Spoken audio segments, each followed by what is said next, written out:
Assalamualaikum warahmatullahi wabarakatuh. Perkenalkan nama saya Muhammad Arif Fadali dengan NIM 2210953030.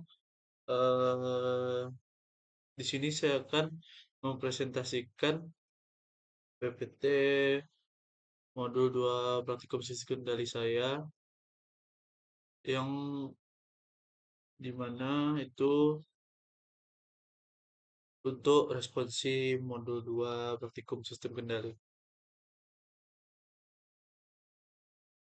Pertama ada diagram blok sistem kendali yang dimana ada situ sinyal yang dimana garis panah yang menunjukkan arah tahapan pengendalian suatu sistem kendali. Selanjutnya ada subsistem di mana itu blok yang berisikan karakteristik dari tahapan pengendali sistem dalam bentuk fungsi. Selanjutnya ada summing point yang mana itu titik penjumlahan atau pengurangan antara dua sinyal atau lebih. Yang terakhir ada branch point yaitu titik percabangan antara dua sinyal atau lebih. Diagram blok sistem kendali ini ya, diagram yang menunjukkan tahapan pengendalian pada suatu sistem kendali. Seperti ini blok diagramnya yang mana garis sinyal, S, summing point, garis sinyal yang di garis sinyalnya, subsistemnya, ada branch pointnya, garis sinyal, subsistem dan garis sinyal juga ada. Selanjutnya hubungan diagram blok. Yang pertama itu ada hubungan seri, eh, itu X1S menuju G1S menuju X2 dari sinyalnya X2S menuju sistemnya G2S itu X3S. Dari blok diagram di atas diketahui persamaan pertama itu X2S sama dengan X1S dikali G1S. Yang dan selanjutnya persamaan keduanya itu X3S sama dengan X2S dikali G2S.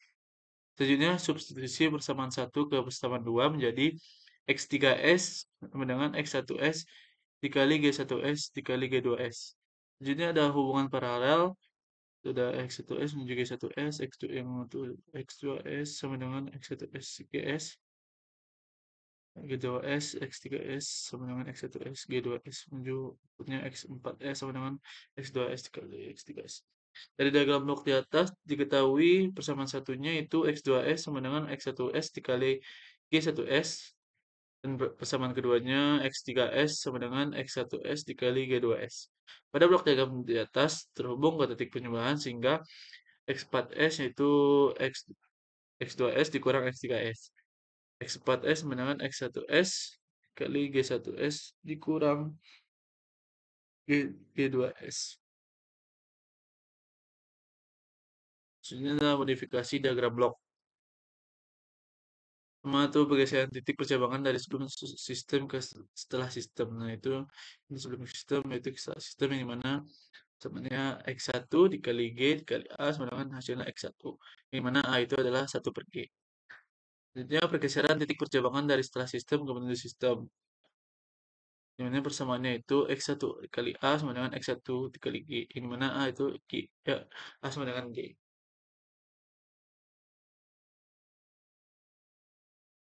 Ketiga, ada pergeseran titik perjumlahan dari sebelum sistem ke setelah sistem.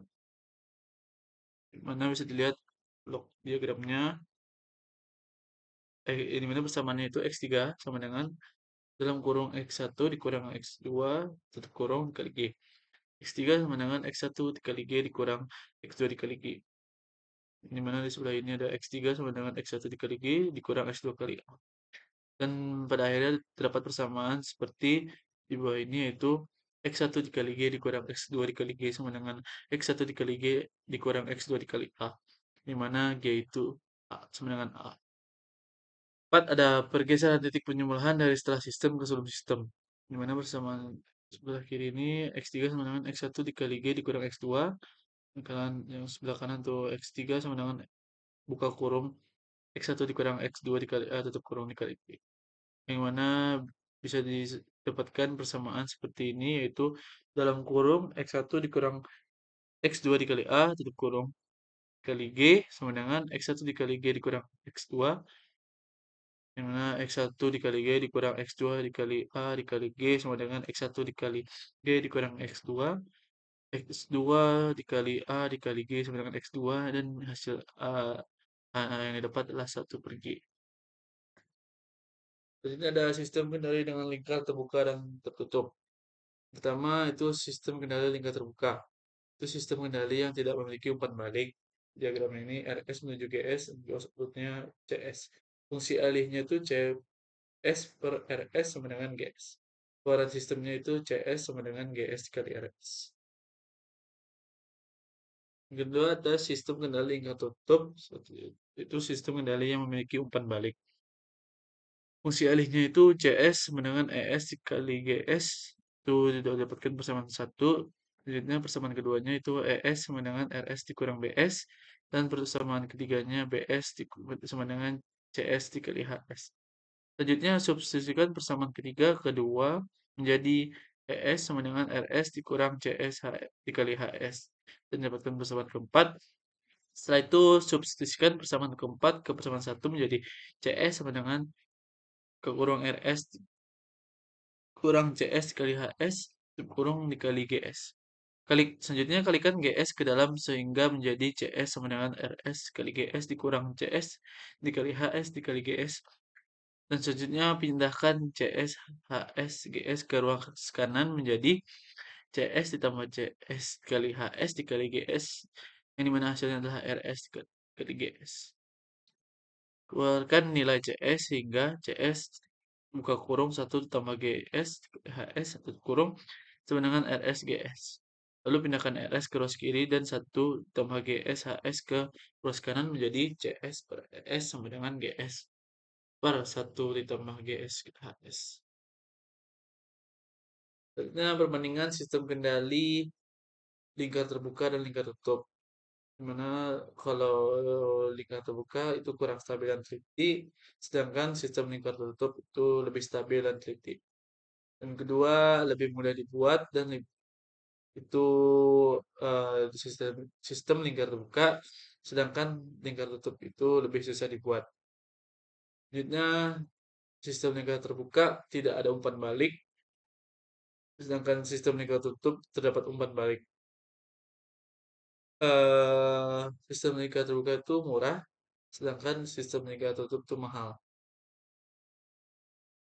Itu pengendali PID yang digunakan untuk memperbaiki performa sistem melalui perbaikan respon sistem yang dihasilkan. Contoh yang pertama, mengurangi atau menghilangkan nilai error steady state. Yang kedua, meningkatkan kecepatan respon untuk mencapai set point. Yang pertama itu pengendali proporsional, di mana jenis kontrol ini menghasilkan output yang sebanding dengan nilai masukan untuk input. Dan dilihat blok diagramnya. Dalam domain waktu, hubungan antara sinyal error E dengan sinyal kontrol U dinyatakan dalam persamaan berikut. T sama dengan KP dikali ET.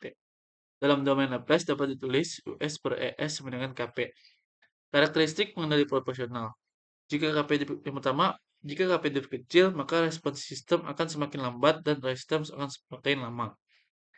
Kedua, jika KP besar, maka respons sistem akan semakin cepat atau mendekati steady state dan resistance akan semakin singkat. Yang ketiga, jika KP terlalu besar, maka respons sistem akan semakin tidak stabil atau ada overshoot atau ada osilasi terlihat jelas. Keempat tuh nilai KP dapat diatur atau ditentukan sedemikian sehingga mengurangi steady state error tetapi tidak menghilangkannya. Selanjutnya ada pengendali integral, di mana karakteristik pengendali integral itu pertama keluaran pengontrol integral membutuhkan jeda, sehingga pengontrol integral cenderung memperlambat respon. Yang kedua, ketika sinyal ESS 0, output tetap akan bertahan pada nilai sebelumnya. Yang ketiga, jika sinyal ESS tidak 0, output akan menunjukkan kenaikan atau penurunan yang dipengaruhi oleh nilai ESS dan nilai KI. Yang keempat, konstanta integral KI yang sangat besar akan mempercepat hilangnya error, namun akan meningkatkan osilasi. Jadinya itu ada pengendali derivatif, mana karakteristik pengendali derivatif itu pertama, pengendali derivatif tidak dapat menghasilkan output jika tidak ada perubahan input. Yang kedua, jika nilai error berubah terhadap waktu. Selanjutnya itu yang ketiga, mengendali derivatif. Karakteristik mengendali derivatif itu yang pertama, pengendali derivatif tidak dapat menghasilkan output jika tidak ada perubahan input. Yang kedua, jika nilai error berubah terhadap waktu, output yang dihasilkan tergantung dari nilai KD dan laju perubahan error. Yang ketiga, pengontrol diferensial mempunyai suatu karakter untuk mendahului, sehingga pengontrol ini dapat menghasilkan koreksi yang signifikan sebelum sistem mengalami error terlalu tinggi sehingga dapat meningkatkan stabilitas sistem. Yang keempat, dengan meningkatkan KD dapat meningkatkan stabilitas sistem dan mengurangi overshoot.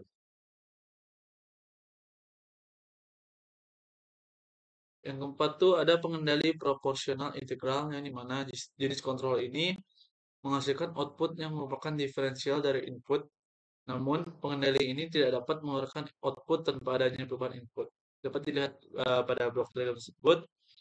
Pada gambar di atas bisa didapat persamaan UT sama dengan KP dikali ET ditambah KP per TI integral T0 ET dt. Dengan KP adalah suku penguatan proporsional dan TI merupakan waktu integral. Dalam domain Laplace dapat ditulis US per ES sama dengan KP dikali 1 buka kurung 1 ditambah 1 per TIS tutup kurung sama dengan KP buka kurung 1 ditambah TIS tutup kurung per TIS. Yang kelima, pengendali proporsional derivatif, yang mana jenis kontrol ini untuk mengoptimalkan kerja dari pengendali proporsional. Dapat dilihat blok diagram tersebut. Dari gambar di atas didapat persamaan UT sama dengan KP dikali ET tambah KP dikali TD dikali buka kurung DET per DT kurung. Dengan KP adalah suku penguatan proporsional dan TD merupakan waktu derivatif. Dalam domain napas dapat ditulis US per ES menangan KP dikali buka kurung 1 per TDS tutup kurung. Yang keenam itu ada pengendali proporsional integral derivatif, di mana jenis kontrol ini menggabungkan pengendali proporsional, integral, dan derivatif. Dan bisa dilihat blok diagram tersebut. Dari gambar di atas dapatkan persamaan UT sama dengan KP dikali ET ditambah KP per TI integral T0 ET dt ditambah KP dikali TD dikali buka kurung DET per DT tutup kurung. Dengan KP adalah suku penguatan proporsional, DI waktu integral, dan TD merupakan waktu derivatif. Dalam domain Laplace dapat ditulis US per ES dengan KP kurung 1 plus TIS ditambah TI TDS kuadrat TI TDS kuadrat kurung per TIS. Selanjutnya ada parameter tanggapan peralihan. Pertama, time constant atau TC, waktu yang dibutuhkan oleh sistem untuk mencapai nilai 63/2% dari nilai akhir. Kedua itu ada rise time atau TR, yang mana waktu yang dibutuhkan oleh sistem untuk mencapai nilai 0% per 100%, 10% sampai 90%, dan 5% sampai 95% dari R akhir. Yang ketiga, settling time, TS, waktu yang dibutuhkan sistem untuk mencapai 5% atau 2% atau 0,5% di sekitar nilai akhir.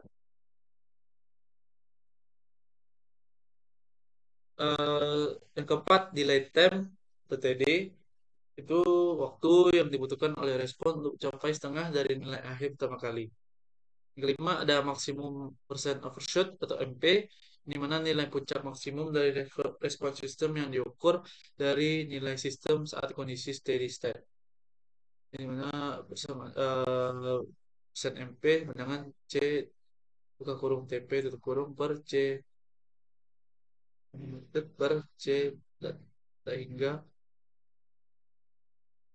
kali 100%. Yang keenam ada time peak (TP), waktu yang dibutuhkan oleh respon untuk mencapai puncak pertama dari overshoot.